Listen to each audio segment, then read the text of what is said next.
అర్జున్ వాళ్ళ నాన్న వాళ్ళ ఫ్యామిలీ మెంబర్స్ అర్జున్ని కలవటానికి వస్తున్న విషయం ఫాదర్ని అర్జున్కి చెప్పమని చెప్పారు. వాళ్ళని కలవటం ఇష్టం లేకే అర్జున్ వాళ్ళ మావయ్య వాళ్ళ ఇంటికి ఆ రాత్రి వెళ్ళిపోయాడు.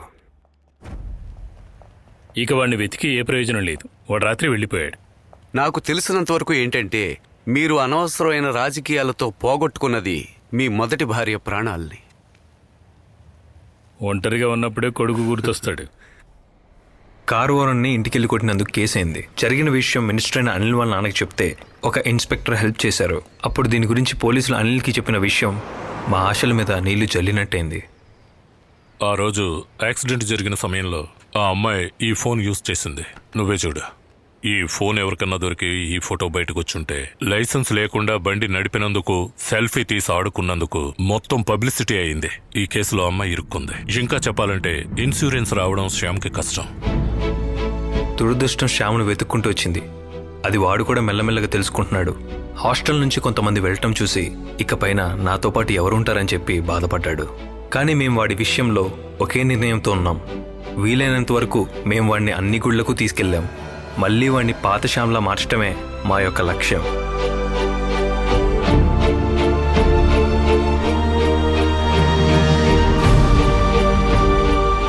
ఒక్కసారి వాడి చేయి కదిలిన తర్వాత ఇకపై ఇంకా ఏ ఇంప్రూవ్మెంట్ లేకపోవడం వల్ల మళ్ళీ మేము డాక్టర్ దగ్గరికి వెళ్ళాం. ఇలా జరిగిన పేషెంట్స్కి యాక్షన్ తర్వాత ఒక్కొక్క రోజు ఇంపార్టెంటే. రోజులు వెళ్లే కొద్దీ మళ్ళీ బాగోతామా లేదా అని వాళ్ళు వాళ్ళ మనసుల్లోనే మదన పడుతుంటారు. మాకు బాధ కలిగించే విషయమే అప్పుడు డాక్టర్ మాతో చెప్పారు. మేము వచ్చేటప్పుడు డాక్టర్ మాతో ఓ విషయం చెప్పాడు. తిట్టే విధంగానే ఏం చెప్పాడో తెలుసా? నిన్ను పేషెంట్లో చూడకూడదు, మంచంలో ఇలాగే పడుకోబెట్టకూడదు. అరే నేను ఇంక ఎక్కడికి తీసుకెళ్లాలరా? ఇంకా మేమేం చూపించాలి? నీకేదైనా తోస్తే చెప్పు. ఇలా చూడు, ఓ రోజు అంజలి అనే అమ్మాయి ఇక్కడికి వచ్చింది గుర్తుందా? యాక్సిడెంట్ అయినప్పుడు ఆ అమ్మాయి గురించి ఆ డాక్టర్ చెప్పినట్టే ఏపీజే బుక్ తీసుకురానా, లేకుంటే ఎవరైనా సినిమా హీరోనో హీరోయిన్నో తీసుకురావాలా? అది కాకుంటే ఇంకా లేకుంటే నీ ఫేవరెట్ ఏఆర్ రెహమాన్ని తీసుకురామంటావా? మేమంతా నిన్ను తీసుకెళ్తాం. అదిరా మన ఫ్రెండ్షిప్ అంటే. వాడు ఎప్పటి నుంచో ఆశపడేది అదే కదా.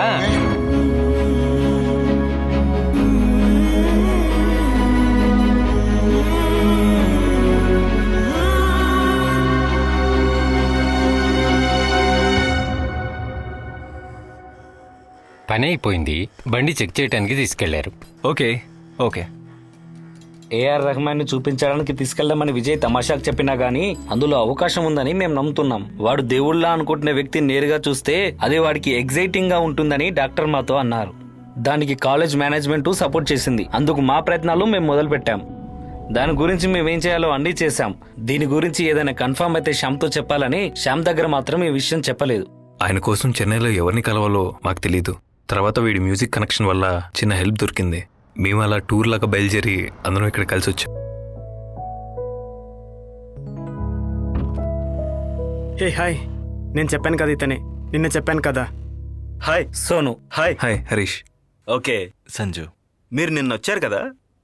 నాకు నిన్ననే సేతు అని చెప్పాడు. నాకు మీకు హెల్ప్ చేయాలని ఉంది, కానీ రెహమాన్ సార్తో నాకు డైరెక్ట్ కాంటాక్ట్ ఏమీ లేదు. ఆయన మేనేజర్తో కూడా నాకు అంతగా పరిచయం లేదు. కానీ ఒకరు మాత్రం తలుచుకుంటే మనకు సహాయం చేయగలరు. ఆ రూట్లో కొంచెం ప్రయత్నిద్దాం. ఆయన ఫ్రీగా ఉన్నారో లేదో తెలీదు. నేను కొంచెం కాంటాక్ట్ చేసి నైట్ మీకు ఫోన్ చేస్తాను, సరేనా? ఎలాగో మీ ఫ్రెండ్ ఎంత దూరం తీసుకొచ్చారు కదా, అదే పెద్ద విషయం కదా. మీరేం టెన్షన్ పడకండి, అంతా మంచిగా జరుగుతుంది. Okay bye. హెల్ప్ అడుగుతానని సింగర్ వినిల్ చెప్పింది ఏఆర్ రెహమాన్ సార్కి తెలిసిన గౌతమ్ మీనన్ సారే. గౌతమ్ సార్ సినిమాల్లో రెహమాన్ గారు పాడిన పాటలన్నీ హిట్టే.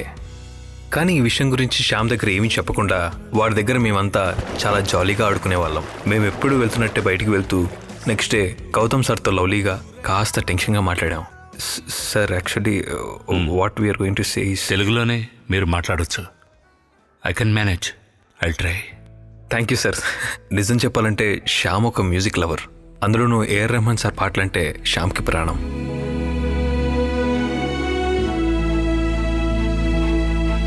ఎప్పుడైనా ఏఆర్ రెహమాన్ సార్ ఇంటికి వెళ్ళి చూస్తాను. అలా చూడలేకపోతే కనీసం వాళ్ళ ఇళ్ళని చూసేసి వస్తా.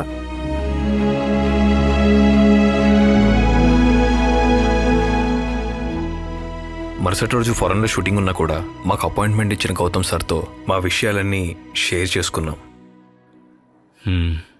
ఒకవేళ మీరు చేసే ఈ ప్రయత్నం శ్యామ్కి యూస్గా ఉంటుంది కదా. సార్ మనం సినిమాల్లో చూసినట్టు వీడు అతన్ని చూస్తే మాట్లాడతారో లేదో తెలీదు, కానీ డాక్టర్ ఏమన్నారంటే ఇలా జరిగిన వాళ్ళకి మాట్లాడే ఛాన్స్ ఉంటుందని చెప్పారు.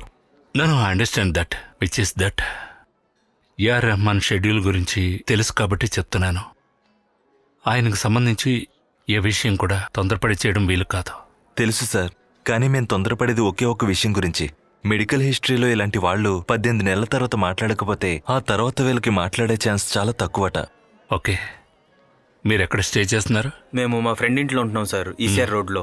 ఓకే, ఆ అబ్బాయికి తెలుసా మీరు రెహమాన్ సార్ని చూపించడానికి తీసుకొస్తున్నారని?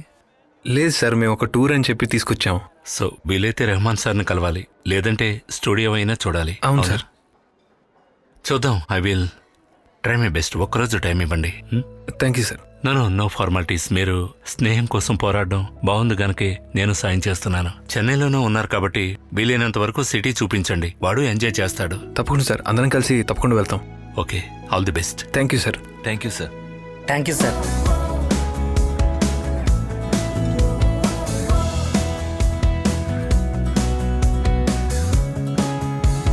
మేము ఎదురు చూస్తున్న ఫోన్ కాల్ మాకు రానే వచ్చింది. సాయంత్రం లోపు ఏ విషయం అనేది తెలుస్తుందని గౌతమ్ సార్ మాకు చెప్పారు. ఇంకా అప్పుడు మా సంతోషానికి హద్దులే లేవు.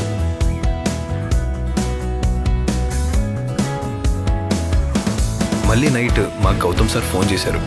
రెహమాన్ సార్ 2 రోజుల ముందే అమెరికాకి వెళ్ళారని చెప్పారు. కానీ శ్యామ్ ఆశలు నెరవేర్చడం కోసం అన్నీ అరేంజ్ చేశారని చెప్పారు గౌతమ్ సార్. ఇంకా నెక్స్ట్ డే మమ్మల్ని అందరినీ ఒక చోటుకి రమ్మన్నారు. ఇంకా మేము ఎక్కడికి వెళ్తున్నాం, ఏం చేయబోతున్నాం అని తెలియంది కేవలం శ్యామ్ ఒక్కడికే.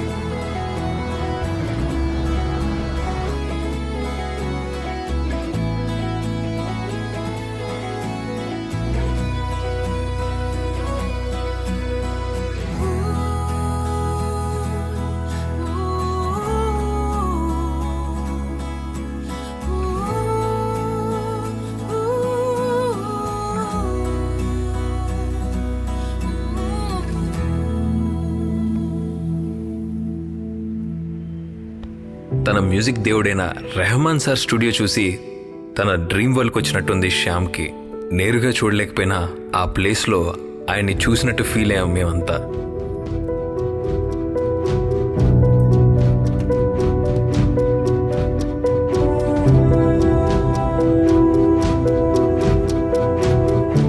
రెహమాన్ గారి పాటలన్నీ నేర్చుకుని ఉన్న శ్యామ్ స్టూడియో స్టాఫ్ చూపించిన ఒక వీడియోకి పెదాలు కలిపితే బాగుంటుందని మేమందరం అనుకున్నాం.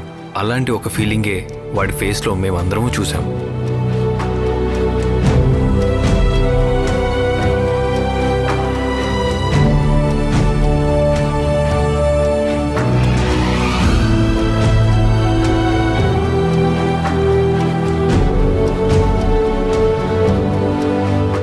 రెండు రోజుల ముందే వచ్చుంటే ఆయన్ని నేరుగా చూసి వాడి కల నెరవేర్చే వాళ్ళం అనే సంతోషం ఇప్పుడు లేకపోయినా కానీ ఇలాంటి సమయంలో శ్యామ్కిచ్చే సంతోషమైన విషయాలు ఇవేనని అక్కడి నుంచి మేమందరం వెళ్ళిపోయాం. శ్యామ్, ఇలా చూడు. మెకానిక్ షాప్లోనూ వీల్ చైర్లోనూ కూర్చోవడం కష్టమే. మన ప్రాబ్లం సాల్వ్ అవ్వగానే మనం ఇక్కడి నుంచి వెళ్ళిపోవాలి. అది బండి అయినా కావచ్చు, మనిషి అయినా కావచ్చు. రాత్రి మెకానిక్ రిపేర్ చేసేటప్పుడు రాత్రంతా మీ ఫ్రెండ్స్ అందరూ నీ దగ్గర ఉన్నారు చూడు, అది నమ్మకం. ఇలాంటి విషయాలు ఒక్కోసారి నేరుగా చూసినప్పుడు ఒక్కొక్కసారి జీవితంలో అన్నిటికన్నా మించిన ఆస్తి ఏదంటే స్నేహం అని అంటాను. అదే స్నేహానికి ఉదాహరణ. ఎంజాయ్ చేయండి. యాక్చువల్గా ఈరోజు బెంగళూరుకి వెళ్ళాలని కారులో వచ్చాను. కోయంబత్తూరులో నా ఫ్రెండ్ ఉన్నాడు, వాణ్ణి చూసి వెళ్ళడానికి. వెళ్ళేటప్పుడు బండి రిపేర్ అయ్యే టెన్షన్లో ఉన్నప్పుడే మిమ్మల్ని చూశాను. కానీ ఇప్పుడేమనిపిస్తుందంటే బండి రిపేర్ అయ్యింది, రిపేర్ అయిన బండిని వదిలేసి ట్యాక్స్ లో వెళ్లకుండా ఇక్కడే ఉన్నది మీకోసమే అనుకుంటా. లేకుంటే నేను మిమ్మల్ని మిస్ అయ్యేవాడిని. మాకు అలాగే అనిపిస్తుంది సార్. అవును కదా? అవును, ఇక్కడ ఒకరు మిస్ అయ్యారే, అదే మినిస్టర్ గారు అబ్బాయి. హనీ. అవును. వాడు హైదరాబాద్ లోనే ఉన్నాడు. వాళ్ళ కజిన్ ఇంట్లో ఒక ఫంక్షన్ ఉంది, అది చూసుకుని రేపు బయలుదేరతాడు.